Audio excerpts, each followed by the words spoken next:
April 1945.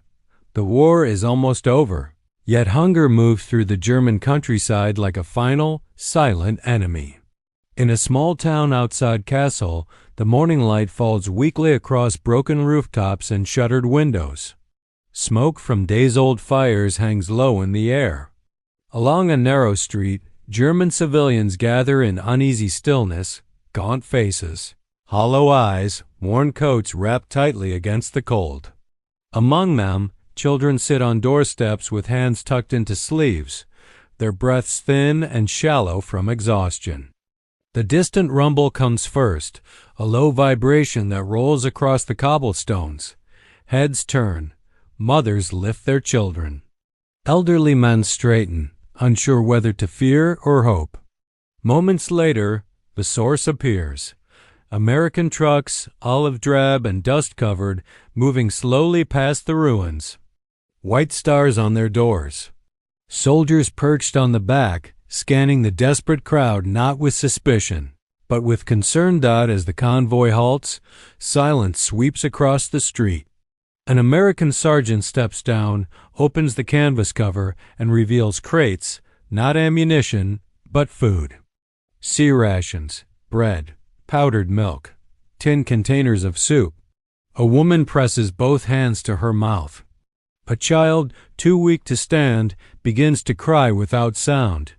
And as soldiers begin distributing the first rations, something breaks open in the crowd. Relief collides with disbelief. Hunger meets mercy. German civilians, exhausted, starved, defeated, begin to weep openly, shaken by a kindness they never expected from men they had been taught to fear. The scene of that morning cannot be understood without the world that led to it.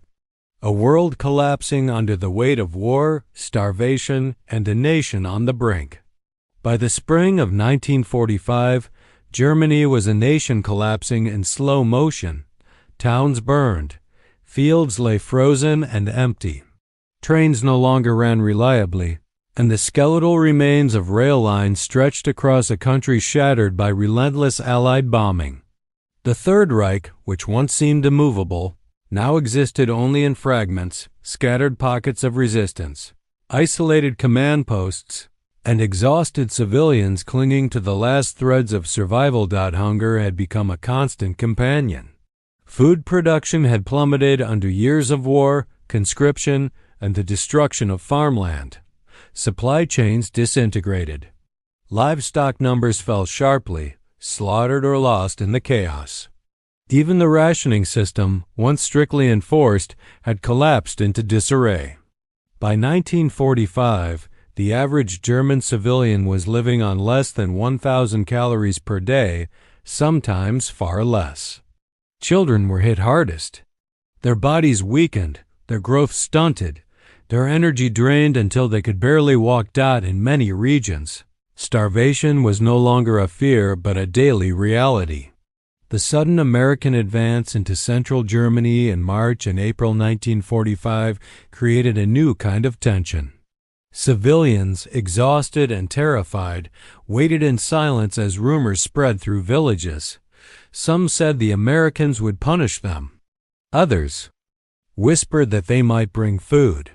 Still others insisted the soldiers would ignore them entirely. No one knew which version to believe. Propaganda had warned of brutality. Reality would prove far different. The U.S. Army moved steadily through Hessen, Thuringia, and Bavaria, methodical, disciplined, determined to end the war while minimizing suffering where they could. Many American soldiers had already seen the conditions in the West.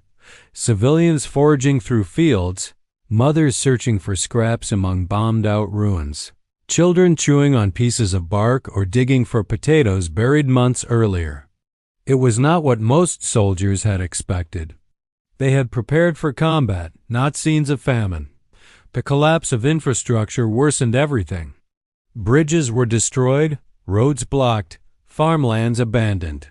Postal services failed, leaving families cut off.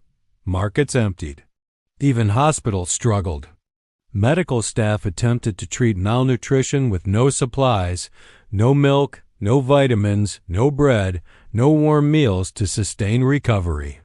Diseases like dysentery, typhus, and pneumonia spread rapidly through weakened populations. In some towns, local mayors met American patrols with white flags, desperate not only to avoid bloodshed but to beg for food. The war had stripped them of the ability to protect their own civilians. Surrender was not just a political decision.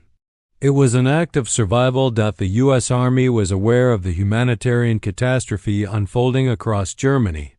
Reports from frontline units described starving civilians approaching soldiers cautiously, asking for bread or water.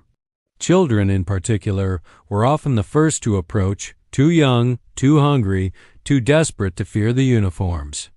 Commanders issued strict guidelines: no looting, no mistreatment, no unnecessary cruelty.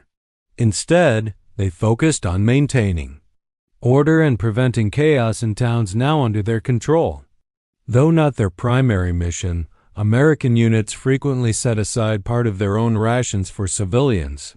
Soldiers who had marched for days without hot meals shared canned rations with children whose ribs were visible through their shirts. Medical detachments issued powdered milk to infants and taught mothers how to prepare it safely. Engineers opened supply routes and attempted to stabilize town centers, ensuring that food deliveries could continue as the war front pressed further east. Yet this humanitarian impulse did not erase the complexity of the moment. Many American soldiers had lost friends in combat against German forces. Some had fought through the Hürtgen Forest, the Ardennes, or the long grind of Normandy and beyond. Their memories were raw. Their anger was real. And yet, standing in front of starving children, hatred softened. The war was still ongoing, but something profound shifted at the human level. German civilians noticed this shift. In many places, they expected retribution. Instead, they encountered discipline, restraint, and unexpected empathy. For the first time in years, some saw food distribution organized not by ration cards or party officials, but by foreign soldiers who had arrived as enemies. The American presence also came at a moment of total German collapse. By March 1945, the Wehrmacht's ability to defend central Germany was evaporating. Ammunition was scarce. Fuel reserves were almost gone. Elderly men, young boys, and civilians with minimal training were thrown into Volkssturm units. These militia formations were fragile, often scattered before they could mount any defense. Many simply deserted or surrendered at the first opportunity. As these units fled or disbanded, entire towns found themselves without leadership. German police forces were overwhelmed. Food stores were empty. The few remaining authorities had lost control. In this vacuum, American soldiers, intentionally or not, became the only organized presence capable of preventing complete humanitarian collapse. For the civilians of Kassel's outskirts, this was the world they lived in. For weeks, they had survived on scraps, thin soups made from roots, stale bread rationed into tiny pieces, and whatever small stores they had hidden from confiscation. Children had stopped playing. Their legs no longer carried them with the energy of youth. Every morning, the town awoke to the haunting quiet of hunger. When American units approached, most families did not know what to expect. Mothers gathered. Their children, unsure if the arrival of foreign soldiers meant danger or rescue. Older men stood in doorways, watching, guarded but hopeful. Even in defeat, the instinct for survival remained. By early April, U.S. infantry and armored divisions had reached numerous German towns where surrender was already a foregone conclusion. In many cases, American commanders insisted on immediate stabilization efforts. They searched buildings for weapons, secured main roads, and directed civilians into central gathering points where they could be monitored and, in some cases, fed. The goal was practical: avoid panic, prevent riots, and maintain order during occupation. But the human consequences went much deeper than policy. American soldiers became witnesses to a civilian population experiencing a near-total breakdown of basic existence.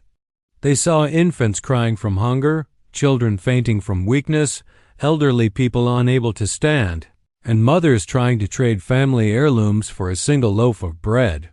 It was not the Germany of propaganda. It was the Germany of defeat, starvation, and despair. This shattered reality set the stage for what would happen in that quiet street outside Kassel, the moment when German civilians broke down in tears as American soldiers opened crates not filled with ammunition or weapons, but with food. A moment born from years of war, scarcity, and the slow, painful collapse of a nation.